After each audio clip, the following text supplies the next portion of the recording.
Hi, and welcome to the Selling in the Motor Trade podcast in association with CarWow, the online car-changing destination.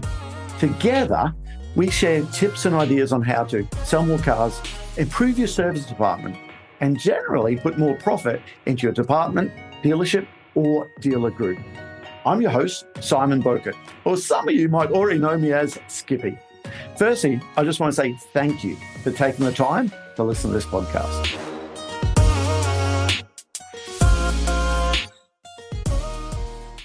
Hi, and welcome to another episode of Selling in the Motor Trade. Today, I'm joined with Paul Kirby, and something a little bit different today. Paul Kirby is known as the Electric Van Man. And Paul is the man that's behind EV Essentials, a training and consultancy company based in the UK, but also the EV Café. So I'm really excited to learn about not just electric vehicles, but the electric commercial vehicles today. So Paul, welcome aboard to the podcast. Thank you very much, Simon. And I'm excited to be here. It's always good to speak with people that have been operating and very successful in a world that I used to play a small part in many years ago. Well, I gotta say, I've done a little bit of research on you. Listened to some of the podcasts there at the EV Cafe. They, I think it's about 150 different podcasts there, so I didn't listen to all of them there. Okay. Shame on you. Okay, and listen, I urge other listeners, let's go and have a look at this, and we'll show you how to find that later on. But from a self-described rocky start with your first job as a van driver, to becoming one of the leading EV advocates, I don't know if that's the right way to describe it. How did those early experiences shape your career? And what sparked your passion for the electric commercial side of it, I suppose? Yeah, well, I'm impressed that you picked up on the rocky start. I can't remember where I shared that one. Probably one of the podcasts there. Yeah, one of the podcasts. But yeah, on my first day of my first job, I managed to drive a Ford Transit into the side of a car on a roundabout. So it was a very rocky start. It took me everything I could to walk through that door back again. But my first job properly in the industry was cleaning cars. I didn't have high aspirations early doors, but then I fell into the industry, as many of us do. You can check out, but you can never leave. But I got into the corporate world in 2000, and then worked my first van job in 2003. So carman for the first 3 years then, right? And then, for 3 or 4 years. Yeah, so a mix of Vauxhall. In fact, it was about 8 years. So Vauxhall, BMW. So I did all the BMW training back in the day, and back on the when you had to pass your training course to sell BMWs, they wanted to make sure that you were tip top, and I managed to pass. Goodness knows how, but anyway, we got there. And then dived out of that retail world, trying to avoid working weekends, kids, that type of thing. And then, got into the corporate world, and then my first van job in 2004 for Mercedes-Benz. Okay. And actually, that was where I had my very first experience of electric vehicles, because that very year, in 2004, I drove my first ever Mercedes-Benz Sprinter Electric. Had the payload of a bag of crisps because of all the batteries. Had a range of about 40 miles and a top speed of about 40 miles an hour. But it was very interesting, but definitely didn't capture my mind or my heart at that time. And then we sort of moved on. It's amazing that's 2004. Yeah. We just think now in 2025, it's, still relatively cutting edge and new, but clearly not. No, and just 4 years later, we launched the Vito E-Cell, which, the Sprinter didn't ever come out at that time, but the Vito E-Cell did, which was its first electric guys. And around that time, there was the Modec, and there was Smith's electric vehicles, and there was a few other sort of brands knocking around the electrification, but it didn't really take off, to be fair. And then sort of life moved on a little bit. I worked for a fleet for a while, fleet managed for Wix and Travis Perkins, the next day delivery service, and again, vans and heavy trucks at that point. And then found my way into LeasePlan, which I eventually became head of commercial vehicles, the commercial vehicle team for there. But it was there really 2016, the LeasePlan joined the EV 100. So this was a recognition of companies that wanted to get on that cycle to be net zero by 2030, actually. So I don't know how they're getting on with that, because it was a pretty tight deadline back then.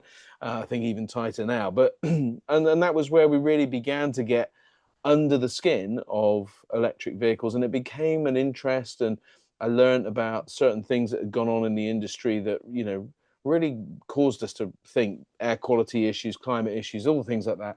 And you begin to think, well, actually, I could do some good here. And that's kind of the mindset that I adopted at that point.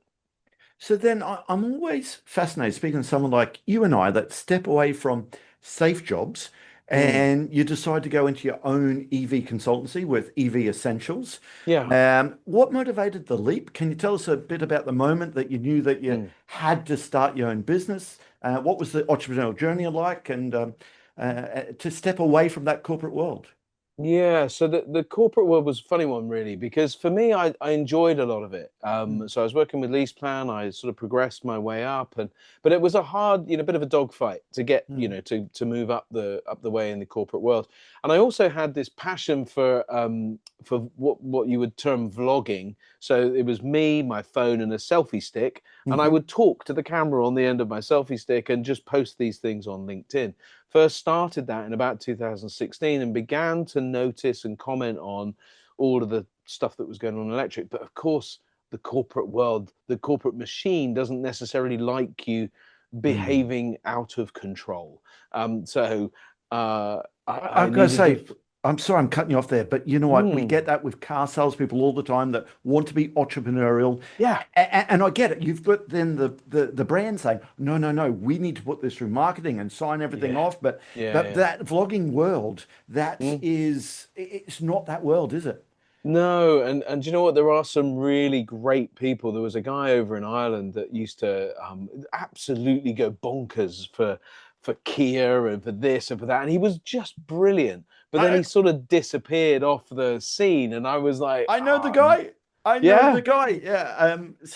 I know a little bit about that story there behind it there. ah, And it's sometimes it's the OEMs, the yes, dealer groups are like, oh, hold on, this is not corporate. And I yeah, suppose I get both sides of that yeah, there. yeah. Um, so But that's it's what you, tricky. yeah. It's a tricky balance to get, and so I left LeasePlan just before COVID to go to what I considered to be a more nimble, agile company, and a company less bothered about corporate approach, which was Vanarama, which is a Of van course. broker. And I set up their LCV and EV strategy, or that sort of transitional strategy to help move to electric, well, what turned out to be cars more so. Um, Okay.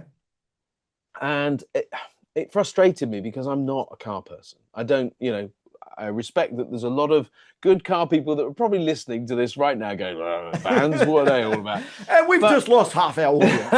yeah, oh dear me, Not yeah, at all, please not at all. put the phone down. But I I wanted to just serve the van market. And there Mhm. was a challenge. The challenge of electric vans. At the time, there was probably 4 or 5 electric vans on the road. And we were just experiencing the first Chinese vehicles coming to market. Yeah, And okay. in the Maxi delivered 3, which was a first ground up electric van, followed then by the VW ID Buzz a little bit later. But there was a lot of noise about that sector, but not enough action. And I'm kind of like, I want to get out and do something. So I, under the encouragement of a couple of people and the support of a couple of people, because I don't think you can do a lot of these leaps without some Mm, wisdom around you. You should mm, have some wisdom, especially when you're a bit impulsive like I am. And I had some good advice, good, solid people, and people that were willing to give me business, mhm. as I was leaping into that world.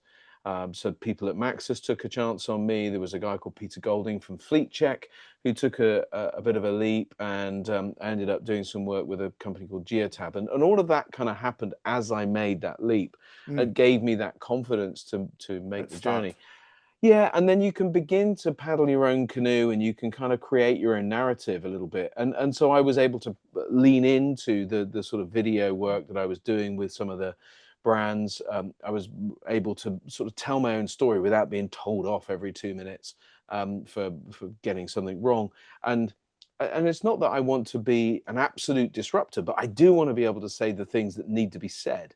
And I do want to be direct and helpful and Hmm. encouraging and challenging from time to time in order to be able to see the market move forward to, ultimately to success, really, in terms of getting electric vans on the road and bums on seats to sell those vans in the process. I go back to when you're vlogging there, and I'm just thinking like Carwow is one of our partners Okay, yeah. on the podcast, and Matt Watson. There's so many people, the Mm, consumers, look at that side of it, yeah, and some people will say, "Well, do you really want to see a car racing down a runway or whatever?" But I tell you what, when they've got something like 10 million people yeah. subscribing to that Oh, channel, yeah, there's a world out there that yeah. the corporate world, and again, I'll say it again, I get why they're nervous about Hmm. salespeople doing that, but I do believe that salespeople, they need Mm. to be, they're running their own business within a business.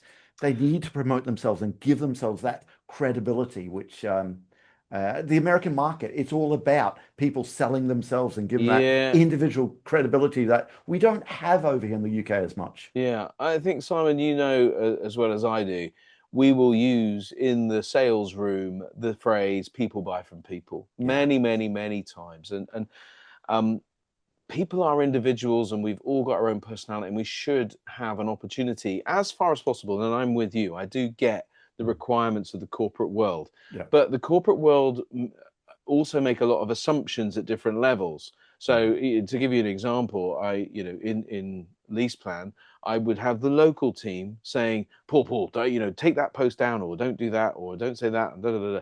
And then I would get a phone call from the head office team in Holland, the Netherlands, Yeah. saying, how do you do it? How do you get all of that content? How do you produce it? How do you get the connections and the comments and the this and the that and the other? And I'm like, sorry, just let me stop you there. Can you just talk? Talk to And one so, another. yeah. Now, I'm going to say, not everyone. We have a lot of clients who are enlightened. I've got to say, part of the Swansway group, Mm, California Chris, this is someone who works for the Swansway organization. okay. And at the same time, a Volkswagen California, if you want to buy that camper van, you Right. type into YouTube, he pops up absolutely everywhere, but he does it Brilliant. very, very well. Yeah. It really, he does. And there's lots of, that's just one. There's lots of people do it Yeah. well. And I don't necessarily claim to do it well, but I've built a following on Mm. LinkedIn. So multiple thousands of people follow me on LinkedIn, which for better or for worse from their point of view, I'm not sure. But and then I've got 3,000 subscribers on YouTube, Yeah. looking at electric van reviews, and that's it's a very niche kind of Yeah. product. But some of those videos are getting 50, 60,000 views, and that's good. It conveys a message. It helps people make good, informed decisions. And then that's the bottom line. What I want to do is enable a group of people that need to use a van, because if you need to use a van, it's about revenue, it's Mm. about doing a job for you, meeting a need. And I want to help you meet that need, but with an electric van. And so I focus on electric. I occasionally talk outside of that, Mhm. but that is my aim and focus, because people need a voice of reason Mhm. rather than a reactionary voice. So, it's easy for people to say, electric vans will never work. They don't go far Too enough. They won't heavy, blah, carry blah, enough. blah. There's too, Yeah. yeah, all of those sorts of things. But listen, let me present you with the facts. Let me tell you what affects Mm. all of those things, and then you can make an informed choice. Mm. But I would always say, get your bum on a seat. Go and try it out, test it out, because that's what really matters. So, Paul, I first come across you with the EV Cafe. Did that Mm, form about the same time? I understand you're a founder, one of the founders of the EV Cafe team. Can you tell us a yeah. little bit about how that came about? Yeah, so the EV Cafe was an innovation from a guy called Johnny Berry. Johnny invited me on the first episode, let's call it that. Number one. The number one, I was there, and he said, "Will you present on vans?" And I said, "Is a cat a hairy beastie?" Absolutely, of course, I'll be there. And so this was the second Wednesday of lockdown. So it Okay. was around the 1st or 2nd of April, 2020. We can all remember that time where we all sat at home and we twiddled our thumbs. Well, we gave 2 hours of whatever it was at that time, but we tried to be a little bit non-corporate. We Hmm. tried to be just to chat, to give a break to the monotony of being at home and locked away in our houses. And so we did that for about 3 months every Wednesday, so for a couple of hours. And we built it up in and eventually settled on Zoom, this platform that we're recording this on, and started to, to continue those things and, expand them out and cover different topics and invite other people on as guests. And we did lots of weird and wonderful things. But we found it was good for two things. First of all, accelerating the conversation around electric vehicles, and second of all, really supported that mental health issue that was there at that time, that kind of connection that we all need. Nobody wanted to be locked away. Nobody wanted to be struggling to, to converse or to, some people were stuck in flats, right? Yeah, it was yeah. an awful time for some people and Mm. not so bad for others. So we looked to help, and it ended up there was five of us that regularly joined. So there was myself, Johnny, a guy called John Curtis, a lady called Sarah Sloman, and a guy called Sam Clark. And so we then, when lockdown finished, we tried to do it physically, and we didn't really have tech, but we had to go anyway. Just kind of gave it a go. But we built up a following, and by I think it was 2021 when you could get back to events. Yeah. We had a public event. It was called the ITT Hub. A guy called Mark Griffin supported us and invited us to be on to create a little stage because he'd sort of begun to follow us. And then a charge point manufacturer called My Energy said, "Can we sponsor you?"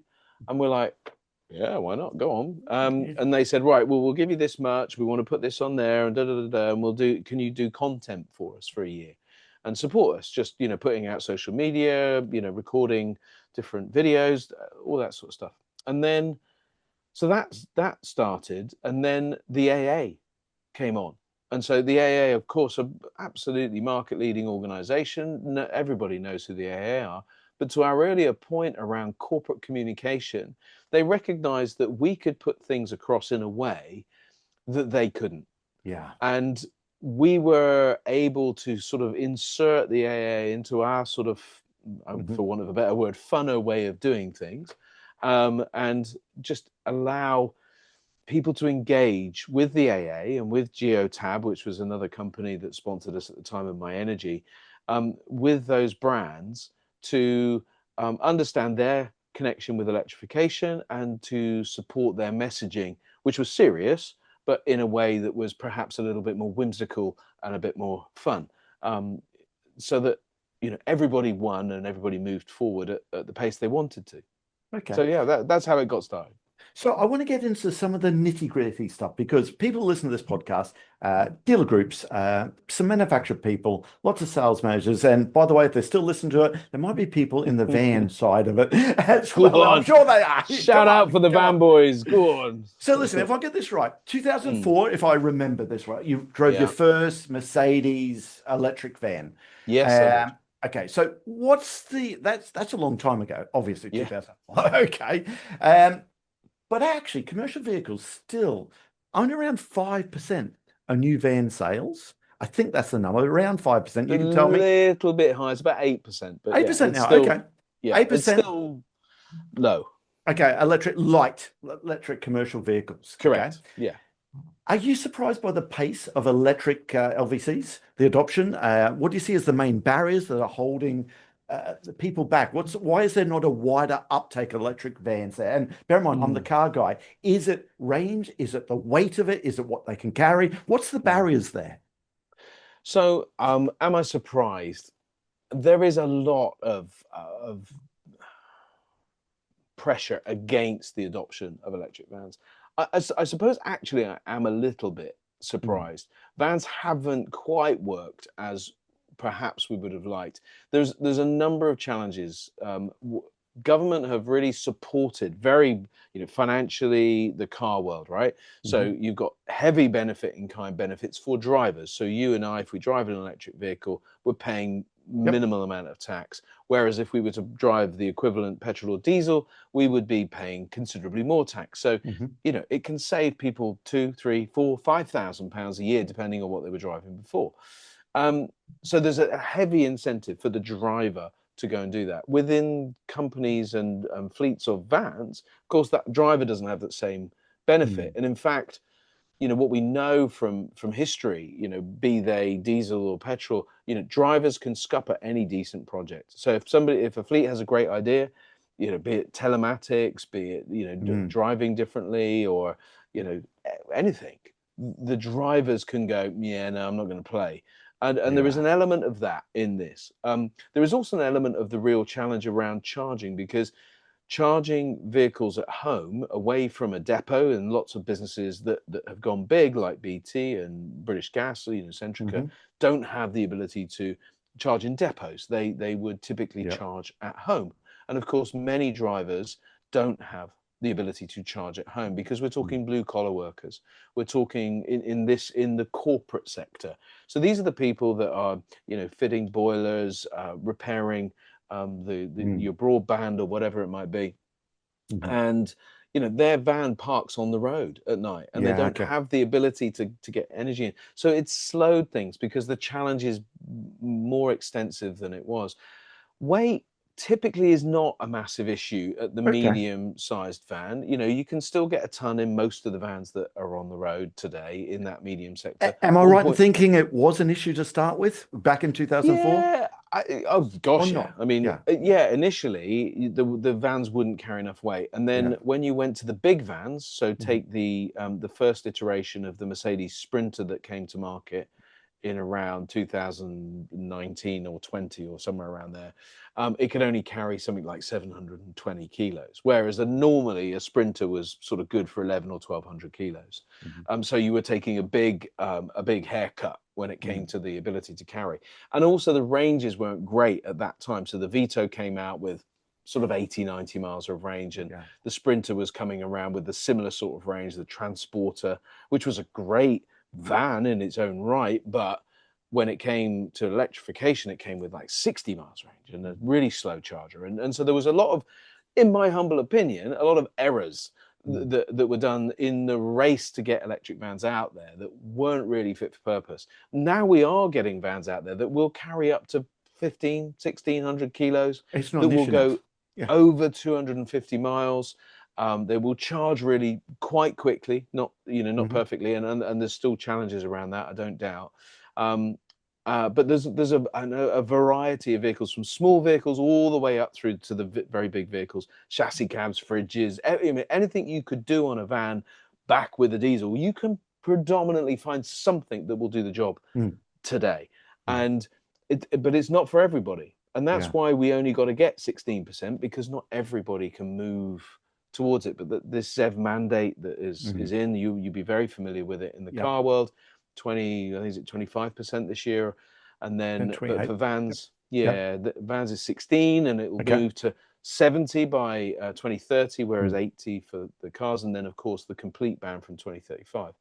So there's a lot of work to do to get Mm. the tech and the spec up to speed, but there is more than enough vans out there that will do a job for more than enough people. But it's gone into the big corporates. The OEMs have really focused on those big deals, and Yep. it's now time to really focus on um, Bill and Fred, the builder, the baker, the candlestick Yeah. maker, Yeah. the people in the local dealerships. Now, my experience, and forgive me guys for all of you out there, but my experience of local dealerships and van sales and commercial vehicles, electric vehicles, sorry, is not great. So I know that there are many of the sales teams out there that are not really turned on to electric at all. They Hmm. don't enjoy it. They don't understand the different technology.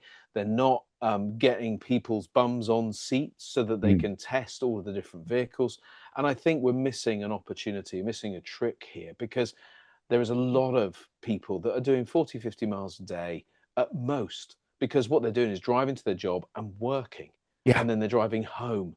And these are the sort of van drivers that do have a driveway, that Yep. do have the ability to charge at home, and are not having to worry about charging on the hoof across the motorways and going up the hill and down dale. And they're perhaps not carrying a ton at full speed on the M1. Mm. That's not the cohort that we're after at the minute. It's the smaller, more local operations that are more effective at this, still doing reasonable mileage, because the Mm. vehicles will easily do, sort of north of 150 miles without too much problems. And Which most people who are driving to the job and mm, doing the job. I was in Dublin recently, and I was speaking to a EV taxi driver, and mm, again, he is the type of people you're talking about. He can charge at home. He yeah, charges at night. It's 7.9 cents per kilowatt. It stacks up. I amazing. said, Yeah, what about infrastructure? He says, who cares? Okay, yeah, but by the way, I'm in Dublin. When am I mm, ever going to do more miles? I can't charge at night. yeah, It's impossible for me to do. Now, if someone yeah, wants a trip to Cork, you know what? I'll take them to Cork because it's worth my while to sit at the fast charger that when I'm there for yeah, however long, I can get yeah, back. I yeah. suppose I didn't realize that charging at home for the corporates, where if you can charge at home, an electric vehicle is almost, I hate this phrase, I'm going No to say it. brainer. Yeah, but I hate that no brainer, but it almost is. It It almost is. is.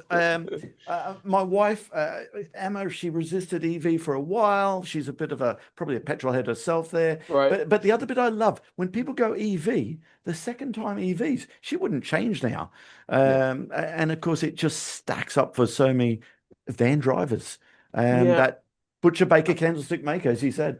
It's that total cost of ownership that I don't think, and again, correct me if I'm wrong, Simon, but I don't think dealers are used to selling total cost of ownership. They're used We're to get selling a lease cost, they're used Yep. to selling a list price, but they're not necessarily used to yet of selling this whole life cost, which has been sold by the lease coast for quite some time. But we now need to kind of embed that in the whole That's a landscape. whole EV range. Again, I'm the car guy, you know vans, but Yeah. the EV versus diesel cost equation, okay, it must be day in, day out what you're doing. Okay. One big question for any business Mm, is mm, costs. yeah. Okay. So in your views, how does the electric vehicle stack up compared to the diesel? Hmm. Okay. How do you advise the fleets and dealers to assess the total cost of ownership? Um, on So, EVs versus diesel? there's a number of things around the total cost of ownership model Big that question, I'm sure. yeah, and obviously it depends on the list price, and the list price is changing.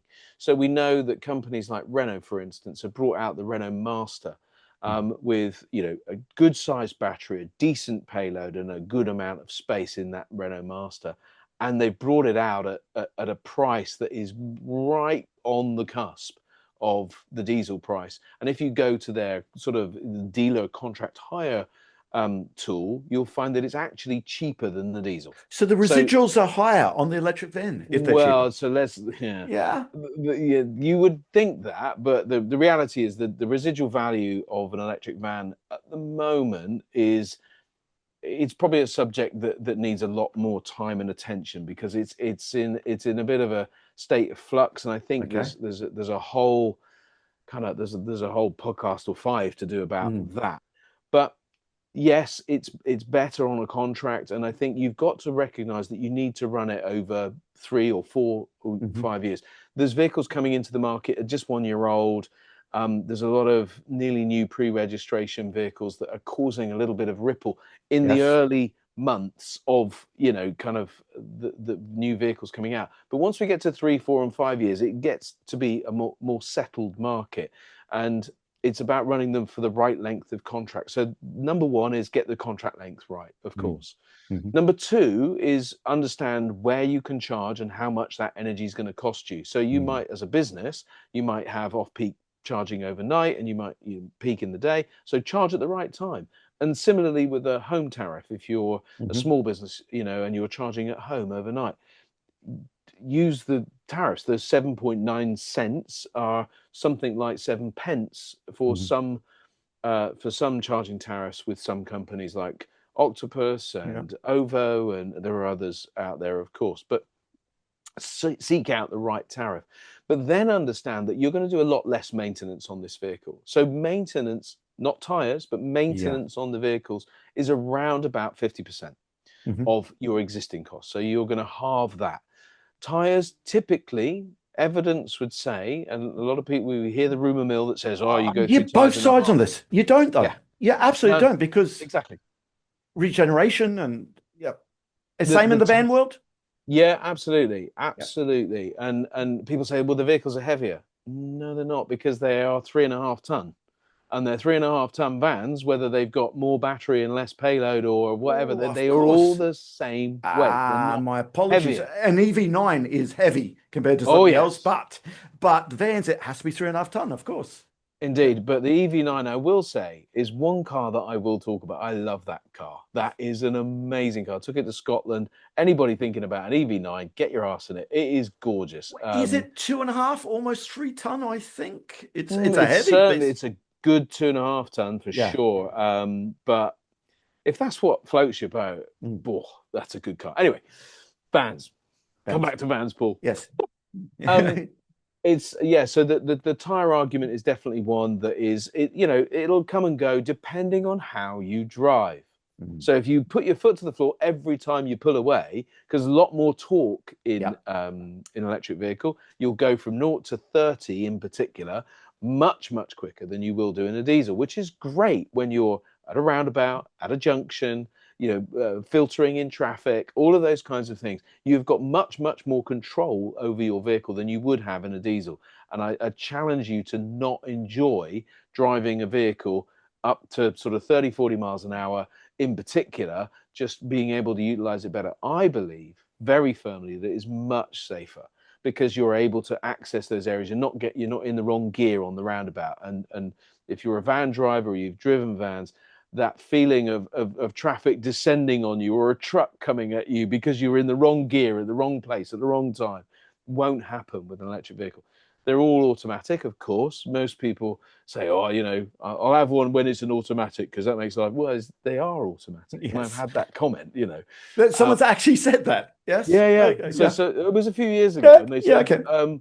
well, I'll have an electric vehicle when they make an automatic one. Well, there you go, mate. There you go. Done. Step right Sold. this way. Would you like it in white or red? I thought with the van man, you might get the opposite. I want to be Lewis Hamilton on the weekends. I want to change gears. And actually, if the acceleration is quicker, is that a concern for some fleet managers? Yes. I've got people want to be racing car drivers. They want to drag the van off. And I suppose if you've got vans dragging off at the lights with your corporate name on the back of it, Mhm. that must be an issue for some fleets. Of course, it's going to be an issue for some fleets, and there are some quite incredible vehicles out there, Mm. in terms of acceleration and performance and all that Yeah. kind of stuff. I mean, the Ford, so to give you an example, the Ford e-Transit Custom and the e-Transit have brake horsepower over 200. Mhm. So, and it's my humble opinion that that is too much, and it needs to be controllable. Now it actually is controllable through their battery Mhm. management systems and their engine management systems. All of those kinds of things come in, and you can sort of program those to be Mhm. more fleet favorable. But the reality is telematics in a lot of the big fleets, Yeah. and data, that comes to those fleet managers, can identify where drivers need a little bit of help. And I always But believe, Paul, oh, go on. sorry, I'm cutting you off. Not on the spot, but that's nothing new. Okay, I can No. remember back in 2000 being on the M6 and a Sprinter van right up my ass. Okay, and I was on the speed limit. If anyone's listening to this, Of course, okay, but this absolutely. this Sprinter van was right up my bum, and Yeah. when I got out of the way, he was going a lot more than I was doing. Yes. Yes. Okay, so this is nothing new, is it? It's nothing new, but what we will see is that people will begin to appreciate that actually electric vehicles, I don't think we'll ever get past the fact that they're not really designed for like really high speed. No, Now, the cars, the Teslas will go very quickly up to for a the short speed period of limit time. and included in the speed limit. But if you're driving them at their towards their limit at high speeds, you will utilize your battery much quicker than you would do Yep. otherwise. It's like, if we're doing multiple tasks on our computers and we're charging things off of it and doing all that sort of stuff, we'll use the battery quicker. Yep. And it's that same thing. But with vans, of course, it's exponential because of the fact that you're driving a brick through the air. As you get to the higher speeds, the air drag coefficients really begin to ramp up, and it really drives down that range. So, 60 miles an hour, 50, 60, 70 miles an hour top end, but going beyond 70 miles an hour, first of all, it's illegal, but Yeah. second of all, it's really damaging to range. So my prediction, for want of a better word, is that we will see less sort of sprinters Yeah. charging Hmm. up the outside lane and doing that sort of stuff. Although I'm sure there will always be the odd one or two, but they'll be But quickly curtailed, I think. and telematics nowadays is Mm. really controlling so much of that. Um, Absolutely, and data, AI, all of these kinds of things are going to be kicking in, and look, the future of vans will include autonomous vehicles. It's going to, mm, we're going to see all of this come into fruition, and I think we are already seeing the changing of the landscape. Even with the diesel vehicles that are on the road, they're driving more sensibly. This happens less. Yes, mm. there's still those independent ones, but I think the world is being managed more, and I think generally speaking, that's a good thing, particularly when Mm. it leans to safety. That's something I want to talk lots about because when this podcast comes out, probably about 6 weeks ago now in Austin, Elon Musk has launched the robo taxi, Hmm. and if you go and watch that journey there, he was saying how many this autonomous vehicles, how many jobs it will replace, and Hmm. Mm. it's got to be that delivery van has got to Hmm. be high up on the agenda. So I do definitely want to talk about that. But coming back for a second here. Mm. Are you hearing, you said right at the beginning that the driver can kill any deal. And I Mm. know that. I was doing some work early on in my career for LDV. And Ah, so I know, and this is before the Chinese bought them out. yes. Okay. Yeah, And yeah. when people say, yeah, but the drivers just won't buy it, the drivers don't like it, the drivers just don't. The driver can kill a deal. Yeah. What's your experience when the van man goes Hmm. electric? Do they want to go electric again?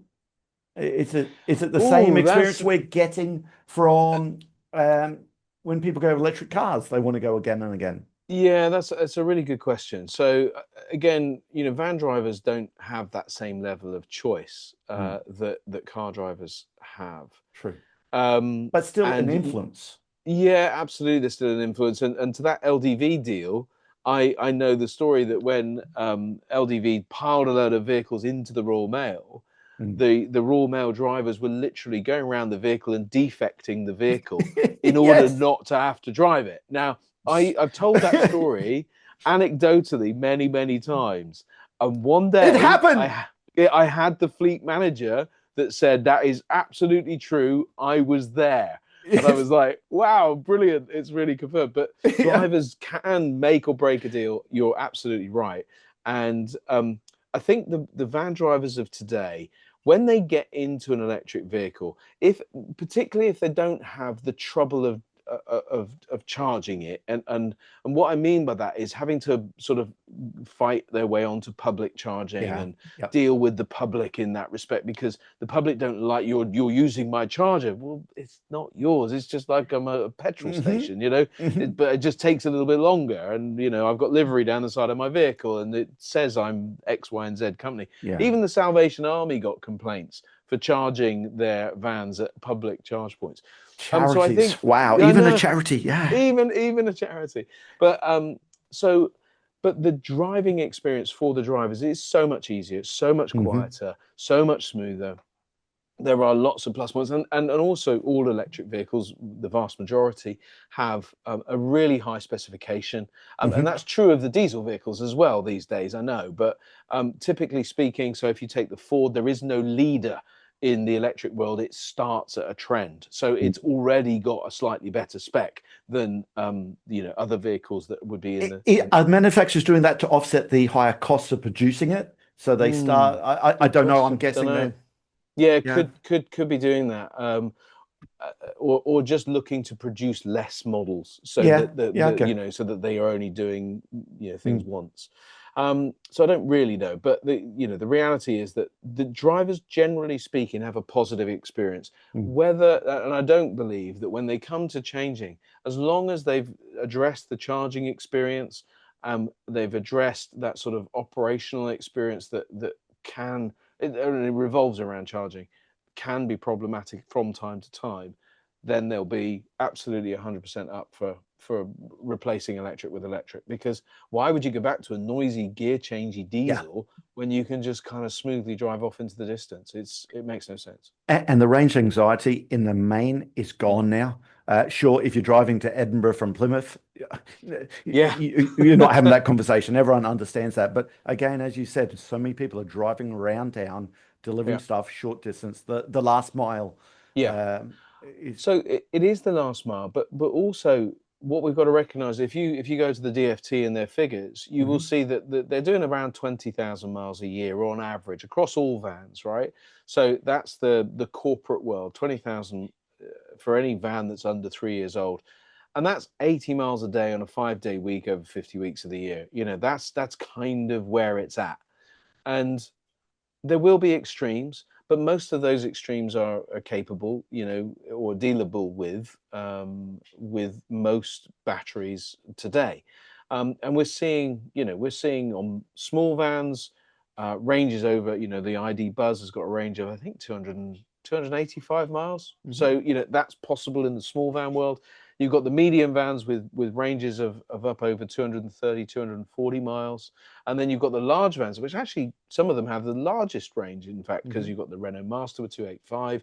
You've got the extended range for Transit, e-Transit at 249. You've got the Movanos at 260 and Mercedes Sprinter at 270. I mean, these are significant ranges. And most of the time, you know, particularly with the Mercedes-Benz Sprinter and the Renault Master, they're getting really kind of close to those ranges. You know, that's been proven, even with weight in. You know, winter does affect the range a little bit, but range anxiety is really not something. As long as you make a conscious choice, you don't just get forced into it, the vehicle's got to be fit for purpose. And if you're not doing your due diligence as you're buying a vehicle, because the right vehicle to buy is the one that does the job. And if it's diesel, buy the diesel. And if it's electric, buy the electric. Don't just buy the electric to tick a box and win a contract or do something, you know, where you're going to regret it. That's not the way that we successfully make this transition. We make the transition successfully by finding the right vehicle to do the right job for the right person. That just leaves me to say that all details of this episode and other episodes on the selling in the motor trade can be found on our website, simcotraining.co.uk. Go there to get a copy of our book, Words That Sell Cars. Go there to sign up to a free trial of our Sales Fitness online sales training program. Easiest way to get hold of me is Simon Bowkett through LinkedIn.